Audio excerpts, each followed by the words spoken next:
CBS News coverage of the Democratic National Convention continues.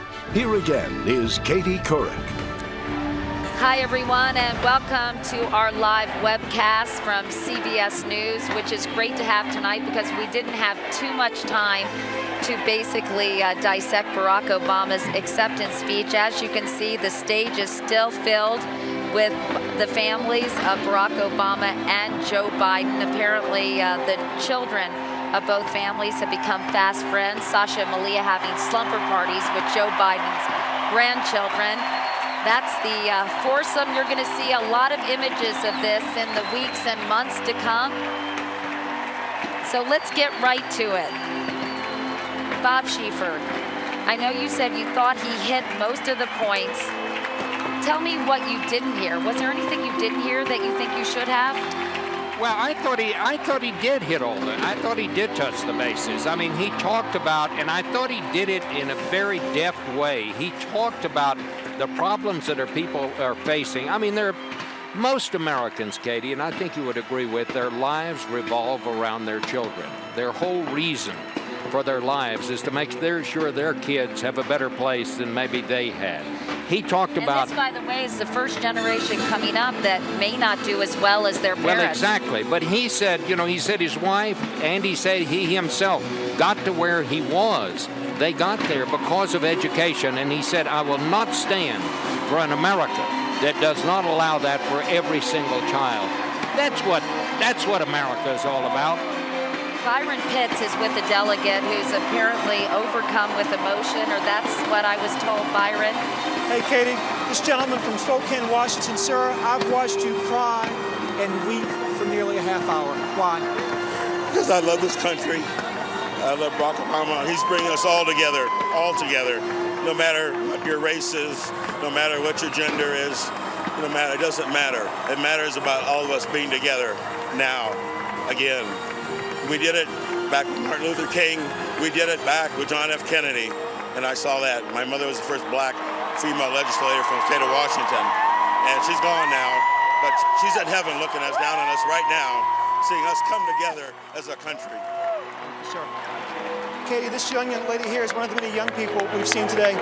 Hi. Your thoughts, man, about this evening? I watched you cry and wave and scream and applaud.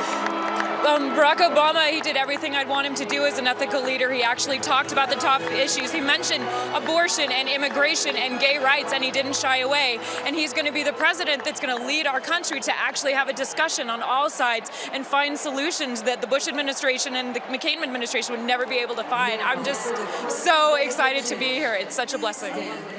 Katie, Barack Obama has convinced his crowd. Now he has to convince the nation. All right. Back to you. Byron Pitts. Byron, thank you so much. Jeff, I'd like to pick up where that young lady left off.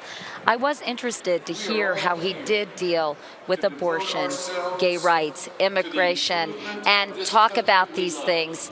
And did he do it in a way, gun control as well, that won't alienate some of those blue collar, some of those working class voters that seem a little hesitant about his candidacy? In fact, Katie, that's still one of the big vulnerabilities that Barack Obama has. He says, let's have a common deal on abortion. But his opponents are saying this guy is a down-the-line pro-abortion guy, even to the point of permitting late-term abortions. On gun control, the NRA has already said he's about the most anti-gun control candidate. Now, obviously, he's trying to talk to people in the middle on that. The other thing that you asked, what didn't he do? And I still am surprised that except for John Kerry, whose speech was not carried by the networks, broadcaster cable, no one has yet made the case that the John McCain of 2008 is fundamentally different from the John McCain of 2000. And while Dean Reynolds is right that this was a bring it on kind of speech, I really expected Barack Obama to say the John McCain that many of you independents take to your heart and fell in love with in New Hampshire is not the John McCain who got the Republican nomination. Now, that may come in the future. He may be waiting for debates. It's much easier to do this on the sidelines. When you're what we do, you never lose an election. But I was surprised that they hadn't drawn that distinction because, in my opinion, simply saying that he voted with John McCain, with George Bush a lot, that has a certain limited power Maybe I'm wrong because of George Bush's incredible unpopularity in job approval ratings. I think they got to take this one further because they know what's coming back from the other side next week. Michelle, all these signs say change. Do you think he did a good job of explaining what change really means? I mean, we've been hearing that word for 19 months.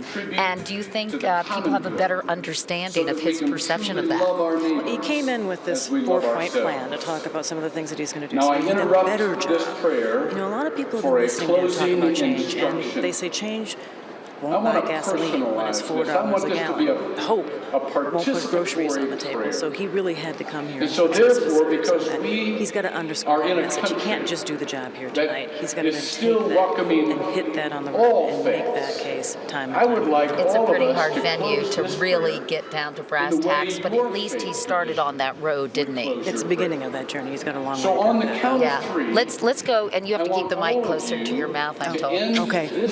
Will do. Okay. And let me go to Dan Bartlett. Dan, I'm just curious, and it'll be fun, Michelle, for us to all listen to what Dan has to say. All right, John McCain's listening to this speech, or Steve Schmidt's listening to this speech. What are they going to seize on? What are they going to say? Aha, this is going to be a great thing for us to talk about. We're going to make an ad about this tomorrow. Yeah, this is not the type of speech that you can pick apart. And that's one thing we've always known about Barack Obama, that he can deliver a very powerful and stirring speech, and that's what we got tonight. I think what you'll hear John McCain and other Republicans do is to say that the sweeping agenda that he articulated tonight is not something his personal experience or public record suggests that he can actually act upon. In fact, Dan, I don't mean to interrupt, but we do have the McCain response, and if you say this isn't the kind of speech you can pick apart, guess what? They have. This is their response. Tonight, Americans witnessed a misleading speech that was so fundamentally at odds with the meager record of Barack Obama. When the temple comes down, the fireworks end, and the words are over, the facts remain. Senator Obama still has no record of bipartisanship, still opposes offshore drilling, still voted to raise taxes on those making just $42,000 a year, and still voted against funds for American troops in harm's way. The fact remains Barack Obama is still not ready to be president. So again, the experience argument is one that they're going to stick with, isn't it? It is exactly what they're going to do. But more importantly, Katie, what they're going to do is try to change the subject. And that's why we're going to get a vice presidential pick by John McCain tomorrow. They're going to try to gain momentum going into the weekend and then articulate next week his agenda, where they'll talk very strongly and passionately about the biography of John McCain, his policies, to contrast that against somebody they believe who does not have the experience or track record to actually get anything done in Washington. Katie? All right, Dan Bartlett. Dan, thank you so much for your perspective. Joe Trippi, I haven't talked to you for a while. Thoughts? Yeah, what I'm struck with is how Obama's, he was, an Iowa delegate stopped me on the floor, Katie, and reminded me that about 8 or 9 months ago, people thought this campaign was failing. He walked into an Iowa Democratic Party event, gave the speech of his life, and turned his campaign around. Tonight, he walked into this place, his campaign much on much stronger footing, a much larger crowd. The stakes couldn't be higher, and I think the 84,000 people in this stadium believe he delivered again. That was pretty amazing. All right, Joe Trippi. Joe, we're having some audio problems. You're kind of breaking up, so maybe they can fiddle with that. I don't know why, Joe, it always seems to happen to you. Always me. Maybe Dan Bartlett is sabotaging you or something. Those Republicans, they play those games. Let me get to some email questions if you can. Michelle, you haven't been on our webcast, but people write in. And so let me just do a couple of those because this was the whole point, right? I'm going to ask, let me ask you this, Bob. Does a president need to have served in the military to be able to lead? I was struck that Barack Obama is winning among, or getting more military donations by a rate of 6-1 by deployed troops and 5-1 when you look at veterans. But what about military service? Well, it used to be. It was almost a given coming through World War II. I mean, that if you didn't have a war record, you didn't have much of a chance in politics. But now we've gone to the all-volunteer army, and fewer of our people, only 0.5% of the American population is a part of the volunteer army. So I suppose the military record is not sort of mandatory like it used to be. This may be the last election that we'll have when we have someone who did serve in the military. Bill Clinton, who had his own problems at the draft, defeated a war hero in George W. Bush, and in the first George Bush, and George W. Bush, who had his own issues about avoiding Vietnam, beat a decorated Vietnam combat veteran. So what used to be a kind of compulsory part of your resume does not seem to be that anymore. Now, this is a question specifically for you, Jeff. Do you think it's possible for the Republicans to top this convention? Yes, possible? Sure, because they get to go last. And one of the great advantages of getting to go last is you now know what the other side's cards are. And they've got time, they've certainly known this for a while, but they now know specifically what the attack is. And it's always better to know what your opponent's attacking when you then try to go on the offensive. Now, they're not going to pack 84,000 people into the arena in St. Paul, or we'll all die, because it can't only hold 20,000. But yeah, they could do it. Michelle, how do the Republicans deal with this? I mean, it was such a spectacle, and they were calling this, the Barackathon instead of the Parthenon, and the Barackopolis, or whatever it was. Like Soldier Field. Yeah, some people were calling it Caesar's Palace and Plato's Retreat. Were they effective in kind of dissing the setting, or do you think that really didn't work? They leave themselves vulnerable to exactly those kinds of attacks. But what the Republicans can do is go simple. Just hammer home that God and country message. I mean, you see that just in comparison, in comparing the sets. The stage that we saw at the Pepsi Center with the tentacles growing out of the top of the stage, and the podium that went up and down, and the stark contrast that you see in the Republicans' stage that they're unveiling in St. Paul. I think what they can do is just head in the other direction, just hammer home, a God, country, and apple pie kind of message, and they might head the other direction, and that could be very effective for them, because some people may be slightly repulsed by all the glitz that they saw here today. We'll see, right? Michelle Norris, I know you have to get back to your day job at National Public Radio. Thank you so much for coming by. We really appreciate it. We're going to go back to Dean Reynolds, who I believe is still in the VIP section, even though most of the other VIPs, Dean, have probably left by now, right? Well, it's where I should be, after all, Katie. But, this speech was full of great applause lines, but one line I thought was really telling, and I'll put the old spectacles on to read it. I stand before you tonight because all across America something is stirring. What the naysayers don't understand is that this election has never been about me, it's about you. Well, if Barack Obama can make this election about issues that affect Americans, instead of about him, he wins. If the Republicans can make this election about him, and you've already seen their response to this, which is all about him, he loses. And the Obama campaign knows it. Do you think he did enough, though, Dean, about that? His one line, he used to say, I'm not a perfect man. He went a little further tonight by saying, this isn't all about me, it's about you. Does he have to keep sort of driving that point home to counter this referendum on Barack Obama, as you said? Yeah, absolutely. I mean, that is the way to victory in November. It's got to be based on issues. He said the Republicans make big elections about small things, remember.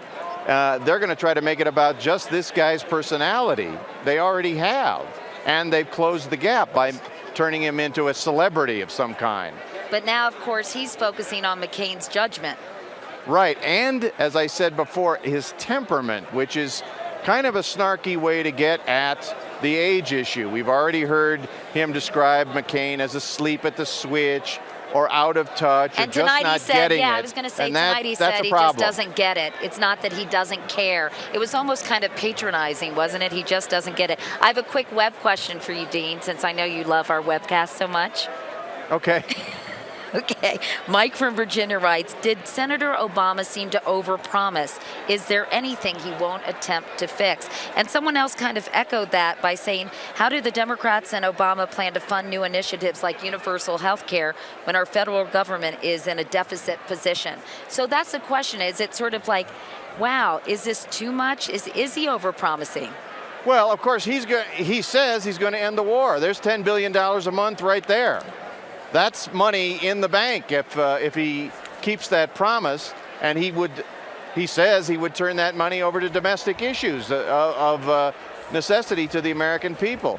But that's a tall order, you know. You don't just snap your fingers and end the war and send the troops home and harness all that money that you've been spending in Iraq. Maybe people don't want to have their taxes increased, or don't even want it at the continuing levels that they're at right now. So, yeah, I mean, that's a very valid point. It's a valid point for any Democrat, because Democrats are, you know, typically more favorable toward government and government costs. All right, Dean, listen, you got a lot of sleep to get, because you're going to be busy, aren't you? Because it's off on the campaign trail again for you after tonight, right? 5 o'clock baggage call tomorrow. Yippee. Oh, boy. All right. Well, get some shut-eye, Dean, and thanks so much for joining us tonight. It's fun having you. Here's another Mike from Virginia. This is Mike Allen from Politico.com, who is a guest on our webcast tonight. Of course, Mike writes Playbook every single day, Saturday and Sunday. I don't know about you guys, but the first thing I do when I wake up in the morning, I turn on my BlackBerry, put on my reading glasses, and read Mike Allen. I need to... Yeah, I'm sure. I think I do know the first thing you do in the morning and in the middle of the night, being of a certain age. Anyway, hi, Mike. How are you? Katie. Nice to see you. Welcome. Fantastic. Thanks for having having me in. So what are you going to be writing in Playbook tomorrow morning? What have you found out about reaction? It's probably a little hard because you made your way over here, but what did you think? Yeah, no, the most honest email that I've gotten tonight was from a diehard Republican who said John McCain has his work cut out for him. Two big things were done here. First, the Obamans realized that some Democrats are tired. 19-month-long campaign. So for them, it was this amazing show where you had people here chanting USA, USA, as if it were the Olympics. But for people at home, you know, the winner of this election probably will be the person who wins the race to tell people who Barack Obama is. And tonight, when you heard him talking about his mom using food stamps, his grandma putting off buying a dress in order so that he could go to school, that's the kind of thing that people can relate to. That kind of negates the Columbia Harvard Law School pedigree, right? Well, or at least it makes it harder for Republicans to caricature him in the way that they want to and that they are. And you were talking about the cost of things, and sure, there's a lot of overpromising here, but Jeff, you know, disagree with me. You don't often get punished for overpromising. And Republicans are worried about the fact that by many measures, Barack Obama is cutting middle-class taxes more than John McCain is, because John McCain's numbers add up, and they're a little concerned about that. But you're absolutely right. That is, as you say that, I could picture that if Obama takes that couple $100 million that he has and spends it wisely, more than any other single issue, if they can drive home the fact that Barack Obama will cut middle-class taxes more than John McCain, that is a huge He victory. really emphasized that word cut. Cut taxes. Cut, because I think he has been portrayed, he's going to raise your taxes, and that's what everybody, many people think. He is going to raise Jeff's taxes, but not Katie's. But I mean, every time John McCain makes a speech, he's going to say, he's going to raise your taxes and I'm going to cut your taxes. And that was what that was about tonight. Right. And that's why it was important to say that. We don't have a lot of time, unfortunately, so can we change the subject and talk about tomorrow, which is John McCain's VP choice? Okay, Mike. What do you think? I know you thought you misreported something. You said that the McCain campaign was going to give it to the AP tonight. Didn't you say that? Very late tonight. Yeah. Do you think that's still true? I do. You do? I stand do. by your reporting? I do. Okay, why are they doing that? Why not wait till the morning? Yeah, they may wait till the morning, but the point is that they put out... Oh, now you're saying you don't stand by your story. Very late at night. Mike Wallace lives. What they said, Mike, and I mean, I got a little email just a while ago that they would not let it out, they would not leak it before he made the speech. And the person who contacted me said, John McCain wants Barack Obama to have his moment. And when the leak comes, and I'm like you, I think it's going to come later and later and later. But they were not going to do it before he spoke. But go ahead. I'm sorry. No, but I was just going to say, but they put out the idea that it was coming to distract from the attention today. Sure. That's why they had the Times earlier, was to sort of get in the heads of the Obamans, and you had the Obama campaign coming out and saying it would be political malpractice to do it earlier. They were kind of messing with us, weren't they? But absolutely, do you think? Who do you think is going to be tapped? No idea, but two big choices are: do you go with someone safe, that's Tim Pawlenty of Minnesota, or Mitt Romney of Massachusetts, or do you throw the long ball? Do you think, it's going to be tough for a Republican to win in a 50-50 nation without a lot of Republican votes at a time when it's not good to be a Republican? Maybe we need to mix things up. Are we going to do a woman? Are we going to do Joe Lieberman? Senator McCain, and disagree with me if you do, Senator McCain would love to pick Senator Lieberman. He had this amazing, nasty interview with Time Magazine that you guys saw, where Jay Carney of Time, who's known forever, Jay looked at him and said, "Do I know you?" Because he was so sour. The next day, Jonathan Martin of Politico and I did an interview with him. He was in such a foul mood. Is this when you asked him about his houses? It was. Oh, yeah. Okay, so Mike Allen, we should mention, asked John McCain if he knew how many houses. You created quite a stir. Okay, but before we do that, he was in such a bad mood because he, I think, knew or suspected or was being told that he couldn't pick who he wanted. Don't you think? And that's not John McCain. Don't you think it's also that he's been under this incredible discipline? Ever since Steve Schmidt came to the campaign, this freewheeling guy who loved to sit in the back of a bus, everything on the record. Now he's looking at cards because they want him to be on his talking points. They think the polls are closing, but it's not who John McCain is. Yeah, I call him McCain in chains. And he's miserable. He said to the reporters after he clinched his nomination, "I will never be that guy that's in the front of the plane behind the curtain." And sure enough, that's exactly where he is. And who do you think is responsible? Do you think Steve Schmidt is doing that? His Well, campaign? it's probably smart, right? But I mean, it seems to be working, right? But you know what? I'm sorry, Bob. It's working. Who knows? These polls are written sand. But one thing I believe, after looking at this business for a long time, an unhappy warrior doesn't win an election. If you campaign and you're not comfortable in your own skin, you have 50 pounds of handicap right on your shoulders. Amen. And that is pouring out of John McCain, how unhappy he is. May I ask you a question, just as a reporter?